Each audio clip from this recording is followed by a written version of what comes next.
بڑی مرضی ہے چیزاں جو ہوئی ہے اللہ آندا وصیت اے قرآن پاک تو پڑھنا اللہ نے جتھے جتھے وصیت دا کیا سورہ الانعام دے آخر تے بھی ہے کئی آیتاں لگاتار چل رہی ہیں اور حضرت عبداللہ ابن مسعود رضی اللہ تعالیٰ عنہ سی جیڑا محمد رسول اللہ صلی اللہ علیہ وسلم دی وصیت پڑھنا چاہتا کہ رسول تانوں کی تاکید کر دیا اور سورہ الانعام دا آخر پڑھے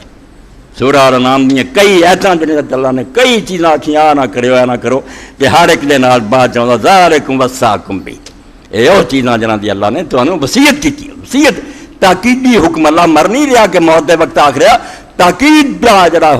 گل ہوندی انہوں عربی چ وصیت آندی اللہ پاک اتنے آخیا ہے ماڑے موٹے حکم ہوں تو میں نال کڑی مڑی نہ آ کہ وصیت کی اللہ نے جی تمہیں وصیت ہی وصیت اے پڑھ لو قرآن پاک کل تعالوا اتلوا ما حرم ربکم علیکم اللہ تشرکوا بہ شیئا انہی مرکو شروع ہوتا شرک نہیں کرنا اگے دسی جاتا کہ والدین نال ایک سلوک کرنا اولاد نہیں قتل کرنی بدماشیاں نہیں کرنیاں زنا نہ کھلا نہ چھپا نیڑے بھی نہیں جانا سب دسی جاتا تے فکرہ پہلی آیت دے بعد کی ختم ہوتا 151 آیت ذالکم وصاکم بہ لعلکم تعقلون اے او باتاں جنہاں خدا تاکیدی ہدایت تانوں دے رہا معمولی نہیں یہ جڑاں دین دی اور یہ وہ وصیت ہے جنہوں پڑھ لو تو آدم علیہ السلام تو ہر نبی دے دین تے اور مسئلے بدلتے رہا یہ وہ چیزاں چلیاں ہوندیاں شرک نہیں کرنا ماں باپ نہ ایک سلوک قتل جڑا جیوں زمین تے انسان آ تاز فرمایا تاکیدی احکام ہے رب دے اللہ اس تو دے رہا تانوں تاکہ تسی عقل تو کم لو سمجھ سوچ کے دنیا چ رہو پھر اگے چل پی ہے یتیماں دے مال دے نیڑے نہ جاؤ جدوں کوئی چیز ماپو تولو تجارت کرو ایمانداری نہ کرو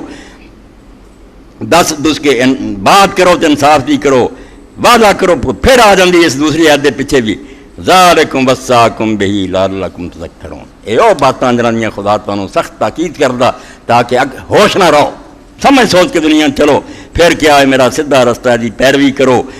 دوسرے رستہ تے نہ چلو یہ بعد بھی تیسری آیت سے آندا ذالکم وصاکم بہ لعلکم تتقون اے او چیزاں جنہاں خدا تاکید کردا تاکہ تسی عذاب تو بچ سکو یعنی تین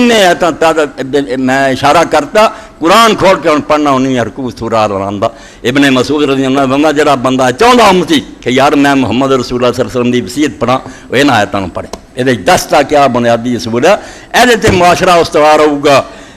قوم ایدے تے چلو گی کوئی ملک کے چلوں گا تو امن اور سکھ بالکل خوشحالی ہے تو اللہ دے رسول علیہ السلام نے اللہ نے نیک لوگوں نے وصیتاں کی اکبر آندا کی ہے نہ نماز ہے نہ روزہ نہ زکوٰۃ ہے نہ حج ہے منڈے پڑھ لگ پہ نا اسے کہ کام چھوٹتا جائے اور یاد رکھو کسے انگریزی سکول نے ایڈے بے دینی پیدا کی جنہیں سر سید علی گڑھ نے پیدا کی علی جہد نہ لکھا ہوگا چند بندیاں دا سوا مرتد ہون گے اللہ دے رسول دے دشمن ہون گے قرآن دے ویری ہون انہاں دے اندر دین دی جڑ ورتی سر سید نے وہ ہن سر سید احمد خان بنیا انہوں محسن قوم آندے ہر اس نام مراد نوں چھاڑ دے ہے لوگوں دی اکھاں دے پٹیاں بنکیاں جڑے دین دے رکھے سی انہاں علماء دا نام نہیں لکھی جنہیں انگریزی دور چاہ کیا ہے اگر کافر قوم مسلط ہو گئی ہے اسی یہ رستہ نہیں روک سکے روکن ہی اٹھے بڑے اٹھے جگہ جگہ چونکاں پھانسیاں دی ہزاراں علماء ہند تحریک آزادی ہند علماء پڑھ علماء دے گلاں پھانسیاں چوکاں لاشاں لٹکیاں رہیاں 20,000 آدمی کالے پانی لے جا کے مارتا علماء بیچارے اپنا مشن ادا کر دے نہ ہویا کچھ نہ بنیا پھر علماء نے آخیا یار حکومت بہ گئی انہوں نے اپنے سکول کالج کھول کے رعایتاں دیتیاں جڑا پڑھو انہوں اینیاں تنخواہ ملیاں عربی فارسی والے اندر جی انہوں نے بوٹا ہی پڑھ دیتا پھر علماء دیوبند بہ گئے مولانا احمد قاسم نانوتری مولانا رشید احمد گنگوئی کوئی علماء لکھنوی بہ گئے کوئی مظاہر علوم بیچارے نے اپنے چھوٹے چھوٹے مدرسے بنا لے اس حالات جو کر سکتے سی انہوں نے اپنے حد تک دین نو بچاؤ لی کوششاں کی مناظرے کیتے کتاباں لکھیاں بے بسی جنہاں دی شامتاں آئیاں ایسے بھی جڑا آدمی مکہ معظمہ جاندا انہوں پتہ اتنے ایک مشہور مقام ہے مدرسہ سہولتیہ بہت اعلیٰ